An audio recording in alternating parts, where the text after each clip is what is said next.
बहू बनी बसंती। मीनल एक दिन शोले देख रही होती है। उसे बसंती का कैरेक्टर बहुत अच्छा लगता है। उसने बसंती को देखने के लिए कई बार शोले देखी होती है।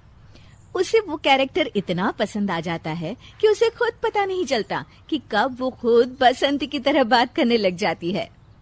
एक दिन उसका पति संजय उससे कहता है, मीनल, मेरी घड़ी कहाँ रखी है?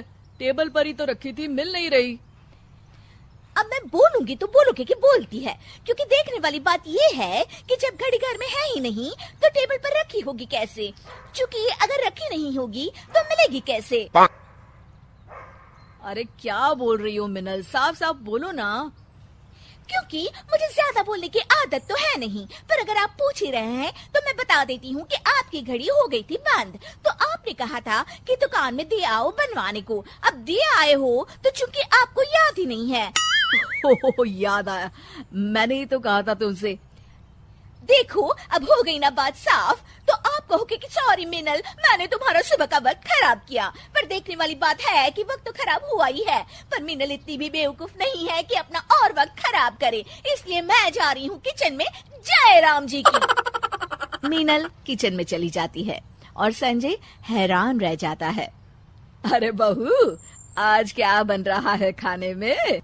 मम्मी जी, खाने में तो वही बनेगा ना जो सब्जी आपके बेटे खरीद के लाए थे, गोभी लाए थे, तो वही बना रही हूँ।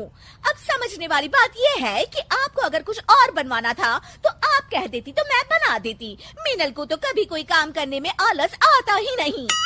अरे बहू बस कर, तू तो रेल गाड़ी की तरह बोलती ही चली जा रही है।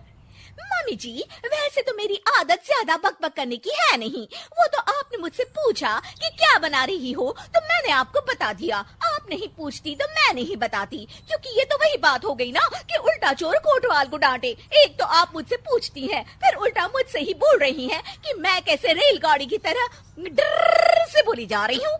ओफो, बस बस बस, जा रही हूँ मैं बहू। हाँ तो जाइए ना, मैंने थोड़ी ना आपको रोक कर रखा है कि रुकिए मेरे साथ बातें करिए। मीनल की बक बक बंद ही नहीं हो रही थी और उसकी सास रसोई से बाहर चली जाती है। बाप रे बाप, बोल बोल कर बहू ने तो मेरे कान में ही दर्द कर दिया। लगता है कि इसमें बसंती की आत्मा आ गई है। मीनल अपने कमरे में मैगजीन पढ़ रही होती है, तभी उसकी सास वहाँ आती है। अरे मम्मी जी, आज आप इस वक्त मेरे कमरे में, वैसे मुझे कोई प्रॉब्लम तो नहीं है, पर आप इस वक्त सो रही होती हैं, तो इसलिए मैंने पूछा, वरना मेरा कोई ऐसा इरादा नहीं था। क्योंकि आप सास हैं, आप कभी भी कहीं भी आ जा सकती हैं। ओफो, बस भी कर बसंती, मेरा मतलब है मीनल, और मेरी बात ध्यान से सुन। हाँ मम्मी जी, मैं कब आपकी बात ध्यान से नहीं सुनती। अरे संजय के जन्मदिन के लिए मैं और तेरे ससुर उसे एक सोने की चेन देने की सोच रहे हैं। क्या लगता है तुझे, पसंद आएगी ना उसे ये गिफ्ट?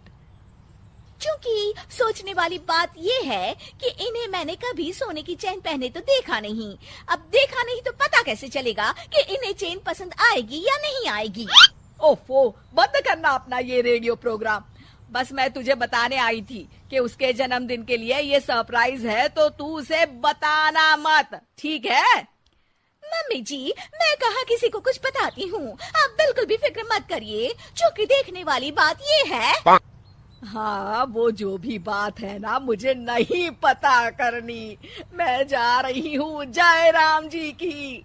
जय राम जी की।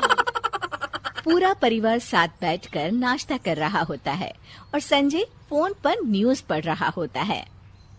क्योंकि वैसे तो आप एक साथ एक बार में कई काम कर सकते हैं, पर सोचने वाली बात ये है कि एक बार में दो काम करने चाहिए या नहीं। क्योंकि अगर आप फोन पर ध्यान लगाएंगे तो नाश्ता ठंडा हो जाएगा, और नाश्ता ठंडा हो गया तो आपको पसंद नहीं आएगा। अच्छा, ठीक है, रख दिया मैंने फोन। बस तुम शुरू मत हो जाओ फिर से।